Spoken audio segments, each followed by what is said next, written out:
할렐루야. 오늘도 말씀 앞에 나오신 여러분 환영합니다. 오늘 하나님께서 저희에게 주시는 말씀은 예레미야 10장 17절에서 25절까지 말씀입니다. 18절과 23절, 24절을 읽겠습니다. 여호와께서 이와 같이 말씀하시되 보라, 내가 이 땅에 사는 자를 이번에는 내던질 것이라. 그들을 괴롭게 하여 깨닫게 하리라 하셨느니라.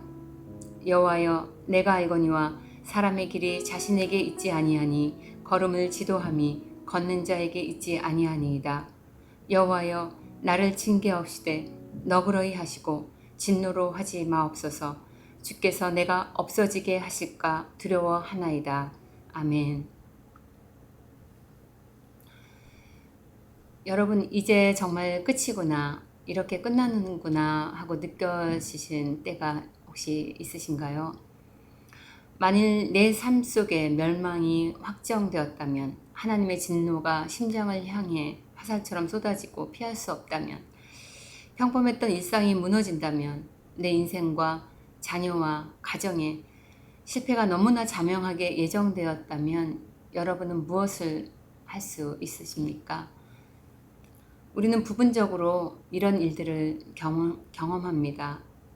집달관이 내가 살고 있는 조그만 집에 빨간 딱지를 붙여놓고 내 인생을 암리해버립니다. 몸을 뉘어 잠잘 한 칸의 자리도 없어졌습니다. 애쓰고 수고하며 여기까지 왔다고 생각했지만 살아왔던 모든 날들이 부정되듯 내던져졌습니다.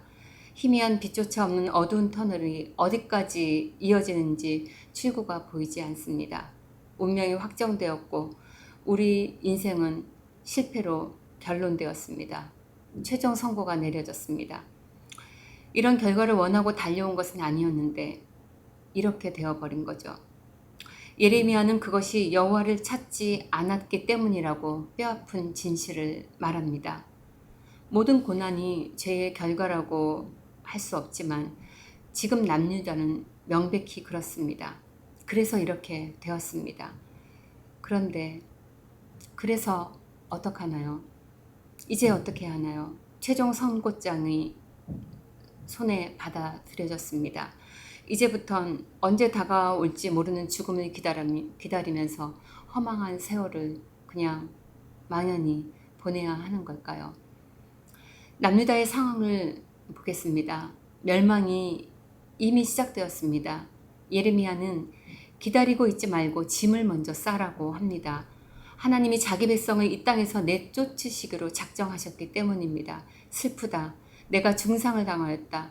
예레미야는 한탄하며 괴로워합니다. 장막의 모든 줄이 끊어졌고 자녀가 떠나갔고 모든 양떼도 흩어졌습니다. 20절을 보면 이 모든 일이 이미 일어난 것처럼 완료형으로 기록하고 있는 것을 알 수 있습니다.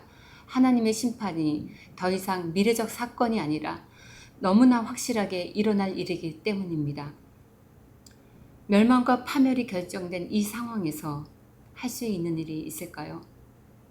어미한 하나님의 징계가 결정되어 있는데 무슨 희망이 있습니까? 매 장마다 멸망할 운명에 대한 반복되는 경고와 책망으로 예레미야서를 읽는 우리도 지치고 암울해졌습니다. 오늘 본문은 하나님께 징계를 받고 엄청난 고난 속에 있는 이 민족이 다 없어져 버릴 것 같은 이 상황에 처했을지라도 그것이 우리에게 있는 결말이 아니라는 것을 가르쳐주고 있습니다. 소망으로 기도할 수 있다는 것을 보여주고 있습니다. 오늘 본문을 통해서 그 교훈을 함께 얻기 원합니다. 먼저 예레미야는 이런 상황 너머에 있는 하나님의 진심을 알리고 싶어 합니다. 현재 예루살렘의 상황은 하나님의 징계 아래 급박한 위기에 놓여 있습니다. 하나님은 유다의 멸망을 결정하셨고 이스라엘 백성은 하나님의 손에 의해 내던져질 것입니다. 하나님이 원하시는 진짜 마음은 무엇일까요? 18절입니다. 여호와께서 이와 같이 말씀하시되 보라, 내가 이 땅에 사는 자를 이번에는 내던질 것이다. 그들을 괴롭게 하여 깨닫게 하리라 하셨느니라. 이번에는 당신의 백성들을 내던져 괴롭게 하려 하신다고 합니다. 그리하여 이번에는 깨닫게 하리라고 하십니다. 그리하여 깨닫게 하리라. 하나님의 진심은 여기에 있습니다. 고통의 때를 지나는 지금 하나님의 목적 안에서 아직 끝이 아닙니다. 우리가 내던져질지라도 소망이 있는 것은 자기 백성이 깨닫기 원하시며 포기하지 않으시는 하나님의 진심 때문입니다. 하나님이 자기 백성을 포기하지 않으시기 때문에 우리가 포기되지 않고 소망할 수 있습니다. 그래서 하나님이 포기하지 않으신다면 그렇다면 우리도 기도할 수 있습니다. 엎드려 굴복하고 하나님의 긍휼을 또 한 번 구할 수 있습니다. 두 번째, 그래서 예레미야는 기도하지요. 무엇을 기도하고 있나 살펴보겠습니다.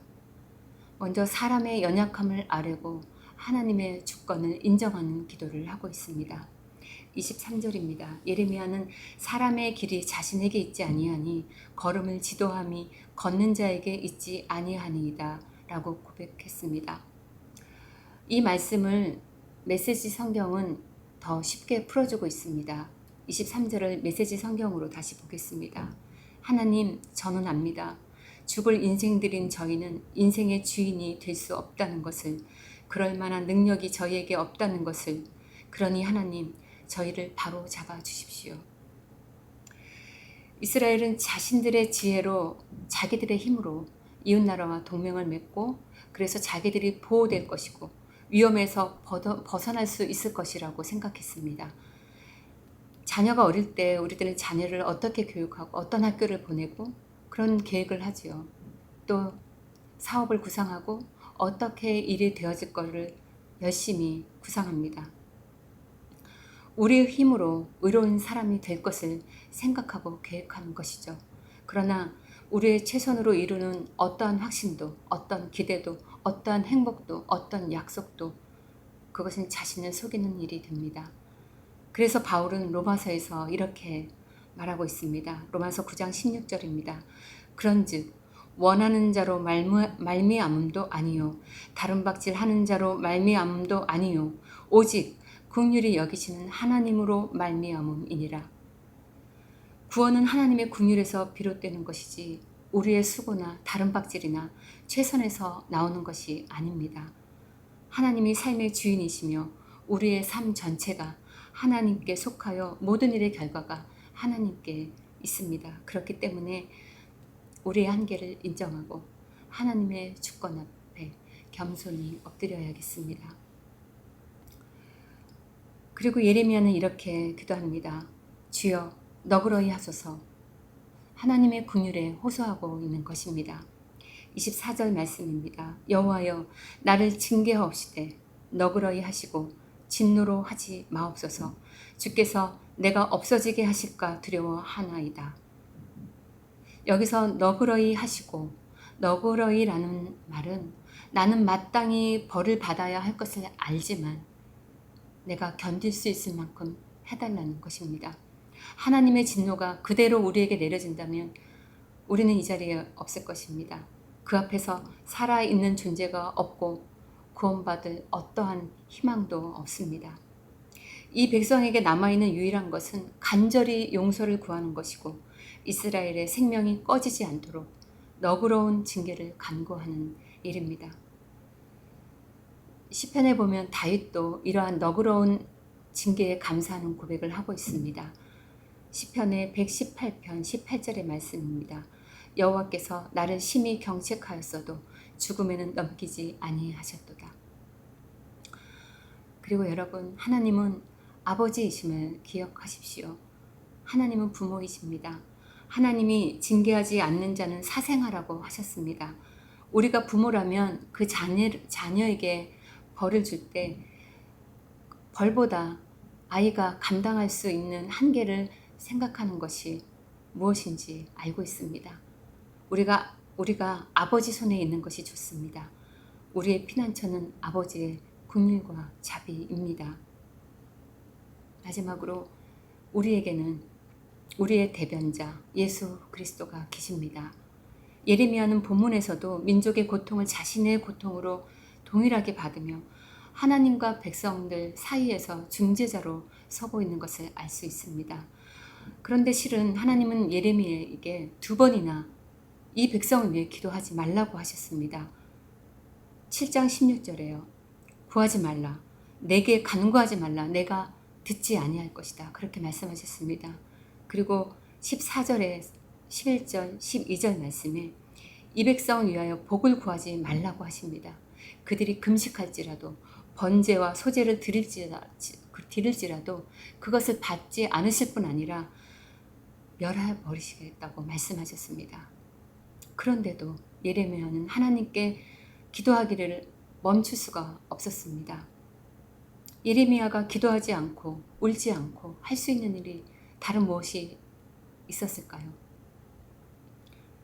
예레미야의 탄식은 이스라엘의 고난과 고통을 대리한 탄식이었고 고통이었습니다. 성도 여러분, 지금 우리에게는 우리의 고난을 탄식하시고 고통하시는 예수님이 함께 계십니다. 그분은 영원하신 우리의 중보자 되십니다. 우리를 위해 우시는 분이십니다. 예루살렘에 입성하실 때 예수님은 예루살렘의 멸망을 내다보시고 우셨습니다. 자기 백성을 불쌍히 여기시는 주님의 긍휼. 이것은 하나님이 아버지시기 때문에 자기의 자녀를 향해 견디지 못하시는 연민의 마음입니다. 주님은 우리를 불쌍히 여기십니다. 시편 103편 14절에 이는 그가 우리의 체질을 아시며 우리가 단지 먼지뿐임을 기억하심이로다. 저는 저를 향해 울고 계시는 주님이 너무 정말 선명하게 마음에 그려졌던 일이 있습니다. 주님이 울고 계셨습니다. 그 한 장면이 제가 진 무거운 짐을 한순간에 내려놓게 했습니다. 나의 흉포와 죄악보다 크신 애끓는 아버지의 눈물과 긍휼을 그 자리에서 깨달았기 때문입니다. 말씀을 맺겠습니다.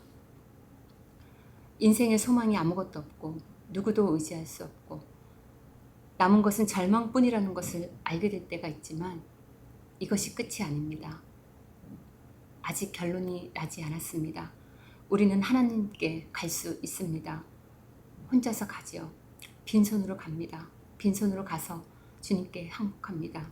주님만이 나의 소망이요 나의 길이시라고 고백하시면 됩니다. 우리를 향한 긍휼 때문에 죽음도 마다하지 않으신 예수님을 굳게 의지하시기를 예수 그리스도의 이름으로 축복합니다. 기도하시겠습니다. 하나님 아버지께서 깨우쳐 주시지 않으면 우리는 우리의 무감각에서 벗어날 수 없는 존재입니다. 주님께 굴복하여 생명의 근원이신 아버지의 은혜를 구하겠습니다. 피곤한 손과 연약한 무릎을 일으켜 세워 하나님의 자녀로 거룩하게 살게 하옵소서. 예수님의 이름으로 기도합니다. 아멘. 오늘도 기도의 자리로 함께 나아가시겠습니다. 첫째는 절망의 순간에도 주님께 소망을 두고 기도할 수 있게 하옵소서. 둘째, 우리를 돌아보고 하나님의 교훈을 깨달아 아버지의 긍휼과 친절을 경험하게 하옵소서. 함께 기도하시겠습니다.